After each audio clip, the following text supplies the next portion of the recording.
السلام علیکم ورحمۃ اللہ وبرکاتہ۔ آج ہم بات کریں گے کہ کیا حدیثوں کو یا عقیدے کو قرآن پر پرکھنا چاہیے یا نہیں۔ یہ اماں عائشہ کا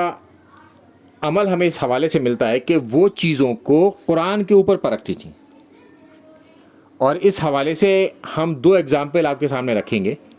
جس سے یہ تمام چیزیں کلیئر ہو جائیں گی، کیونکہ اکثر ہم سے بھی یہ سوال پوچھا جاتا ہے کہ قرآن کے اوپر پرکھیں یا نہ پرکھیں، یا قرآن پر پرکھنے کی کیا دلیل ہے۔ اور جتنی بھی چیزیں ہم یہاں پر پروڈیوس کریں گے آپ کے سامنے یہ دکھائیں گے ڈسپلے پر، وہ سب کی سب ڈسکرپشن باکس کے اندر بھی اویلیبل ہوں گی۔ تو سب سے پہلے ہم بات کرتے ہیں کہ حضرت عمر رضی اللہ تعالیٰ عنہ کے حوالے سے کہ وہ اپنی وفات تک یہ سمجھتے رہے کہ اگر کسی مرنے والے کے پاس اس کے گھر والے یعنی اس کے خاندان والے یا قبیلے والے اگر روئیں گے تو اس مردے پر جو مر گیا میت ہے اس پر عذاب ہوگا،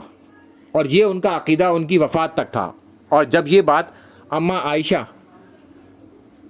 کو سنائی گئی حضرت عبداللہ ابن عمر کے ذریعے یعنی کہ ان کے بیٹے کے ذریعے، تب اماں عائشہ نے فرمایا کہ حضرت عمر کو اس معاملے میں غلطی لگی ہے، اور انہوں نے پھر وہ پورا واقعہ بتایا کہ ایک یہودیہ عورت تھی جس کے گھر والے رو رہے تھے اس کی میت پر۔ تو پھر اللہ کے رسول صلی اللہ علیہ وسلم نے فرمایا کہ یہ جو عورت کے حوالے سے جو لوگ رو رہے ہیں، میت کے حوالے سے جو رو رہے ہیں اور اس کے گنگان کرتے تھے عرب اگر جب روتے تھے تو مگر اس کے گھر والے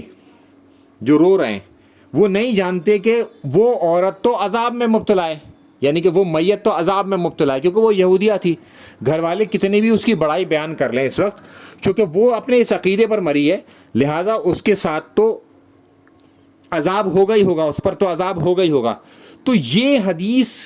کو حضرت عبداللہ ابن عمر رضی اللہ تعالیٰ عنہ نے اپنے والد سے سنا، حضرت عمر سے، اور حضرت عمر اس کو اپنے اوپر لگا رہے تھے، یعنی کہ مسلمانوں پر لگا رہے تھے، حالانکہ یہ حدیث تو ایک یہودیہ عورت کے حوالے سے تھی۔ پھر اماں عائشہ نے ایک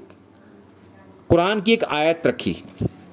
جس کا مفہوم یہ ہے کہ جو شخص جو کماتا ہے وہ اس کا خود ذمہ دار ہوتا ہے، کوئی ایک جان بوجھ اٹھانے والی کسی اور کا بوجھا اپنے اوپر نہیں اٹھائے گی، یعنی کہ غلطی اگر باپ نے کی ہے تو سزا بیٹے کو نہیں ملے گی، اللہ کے فیصلہ ہوگا ہر چیز کا، یا غلطی کوئی اور کرے گا خاندان والا قبیلے والا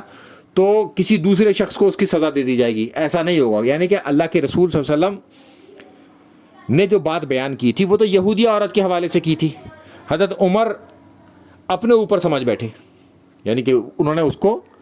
تمام میت کے اوپر سمجھ لیا کہ میت کے ساتھ نہ رویا جائے ورنہ میت پر عذاب ہوگا۔ تو یہ ایک امپورٹنٹ چیز تھی، یعنی کہ انہوں نے حضرت عمر کی بات کو ایک تو کاؤنٹر ویریفائی کیا یہودیہ عورت کے ایگزامپل دے کے، اور پھر اسے قرآن پر پرکھ کے دیکھ لیا کہ یہ جو ہے بات فٹ ان نہیں بیٹھ رہی قرآن پر بھی۔ تو یہ ہے ایک بہترین نمونہ جو حدیث کو آپ قرآن پر پرکھیں گے۔ پھر اس کے علاوہ تین چیزوں کے حوالے سے اماں عائشہ نے فرمایا کہ اگر کسی نے یہ کہا ان تین چیزوں کے حوالے تو پھر اس نے اللہ کے اوپر بہتان باندھا، یعنی کہ تین ایسے عقیدے جو اللہ کے رسول صلی اللہ علیہ وسلم کے حوالے سے دیے جاتے ہیں، اس معاملے میں انہوں نے کہا کہ اگر کسی نے یہ بات کہی تو پھر اس نے اللہ کے اوپر بہتان باندھا۔ یہ میں دوسری بار بتا رہا ہوں، یہ بڑی سخت بات ہے اب، کہ اگر کوئی یہ سمجھتا ہے کہ اللہ کو اللہ کے رسول صلی اللہ علیہ وسلم نے دیکھا یا ان سے بات چیت کری تو اس حوالے سے انہوں نے کہا کہ اس نے اللہ پر بہتان باندھا، کیونکہ قرآن میں تو اللہ تعالیٰ کہتا ہے نور کے حوالے سے، جو انہوں نے نور دیکھا تھا اللہ کے رسول صلی اللہ علیہ وسلم نے، تو وہ جبریل تھے نور کے حوالے سے۔ اور پھر اماں عائشہ نے یہ دو آیتیں رکھی اس میں۔ پھر اگر کوئی یہ کہتا ہے کہ اللہ کے رسول صلی اللہ علیہ وسلم نے اللہ کو دیکھا،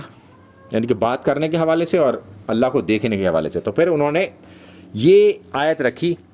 چیپٹر 6 آیت نمبر 103 کہ کوئی آنکھ اللہ کو نہیں دیکھ سکتی مگر اللہ ہر چیز دیکھ سکتا ہے، وہ ہر چیز پر قادر ہے۔ اور وہ ہر چیز کو لفظ اس میں لیا کہ ہر چیز کو کنٹرول کر سکتا ہے اس حوالے سے، یعنی کہ وہ دیکھ سکتا ہے مگر اسے کوئی نہیں دیکھ سکتا، یعنی کہ اس کا احاطہ جو ہے کوئی آنکھ نہیں کر سکتی اللہ کا. تو لہٰذا اگر کوئی یہ کہتا ہے کہ اللہ کے رسول صلی اللہ علیہ وسلم نے اللہ کو دیکھا تو اس نے اللہ پر جھوٹ باندھا، کیونکہ اس کا یہ عقیدہ قرآن کے خلاف ہو گیا، کیونکہ قرآن میں تو یہ بات ہے ہی نہیں.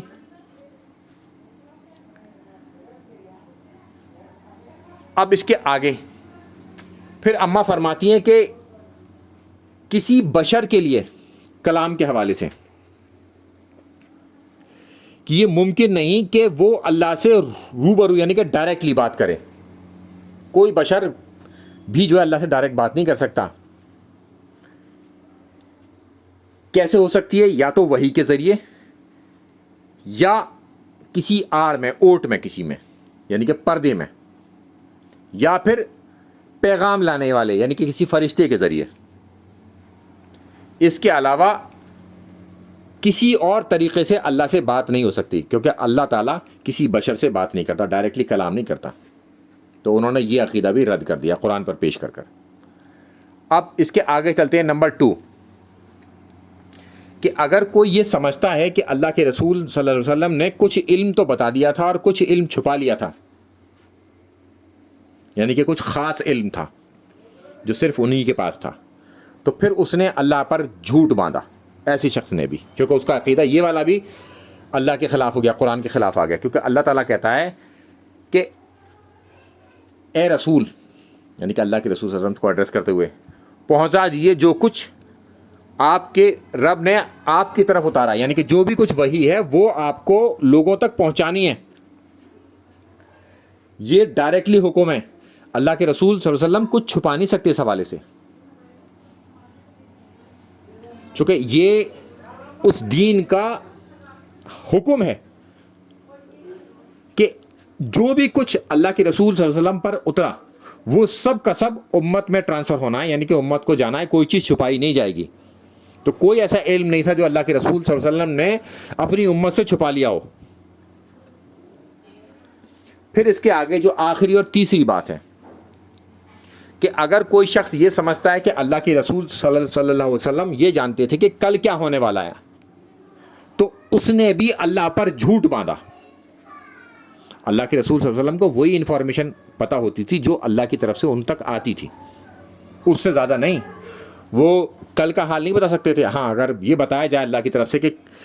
آئندہ یہ ہونے والا ہے تو آپ کو یہ تدبیر اختیار کرنی ہے، تبھی ممکن ہے، ادروائز یہ ممکن نہیں کہ وہ خود بخود جانتے ہوں کسی علم کو، یعنی کہ کوئی علم غیب نہیں تھا ان کو. اس کے رد میں اماں عائشہ نے چیپٹر 6 آیت نمبر 50 پیش کری کہ کوئی ایک بھی جو آسمانوں اور زمین میں غیب نہیں جانتا، کوئی ایک ایسا نہیں ہے کہ جو غیب کو جانتا ہو زمین اور آسمان میں. تو اللہ کے رسول صلی اللہ علیہ وسلم زمین پہ تو تھے. تو یہ اللہ کے رسول صلی اللہ علیہ وسلم کو ایڈریس کر کے یہ بات کہی جا رہی ہے. تو اگر ہمارا کوئی بھی عقیدہ قرآن کے خلاف ہے تو ہمیں وہ عقیدہ چھوڑنا پڑے گا، یا کوئی حدیث ایسی ہے جو قرآن سے ٹکرا رہی ہے تو وہ حدیث قابل قبول نہیں ہوگی، اس کی ہمیں کوئی نہ کوئی تدبیر نکالنی ہوگی، کچھ نہ کچھ اس کی شرح کرنی ہوگی، چونکہ قرآن کے خلاف کوئی بات قابل قبول نہیں ہوگی. تو یہ اماں عائشہ کا طریقہ ہے کہ کسی حدیث کو بھی انہوں نے پرکھا قرآن کے اوپر، اور پھر 3 عقیدوں کو پرکھا انہوں نے قرآن کے اوپر، اور پرکھ کے بتایا کہ جس نے یہ عقیدہ رکھا یعنی کہ یہ بات کہی تو پھر اس نے اللہ کے رسول صلی اللہ علیہ وسلم پر جھوٹ باندھا. تو ہمیں ان تمام چیزوں سے بچنا چاہیے، اور ایک زبردست دلیل ہے ہمارے پاس اس حوالے سے، تو اس پر ہمیں عمل کرنے کی کوشش کرنی چاہیے. السلام علیکم ورحمۃ اللہ وبرکاتہ.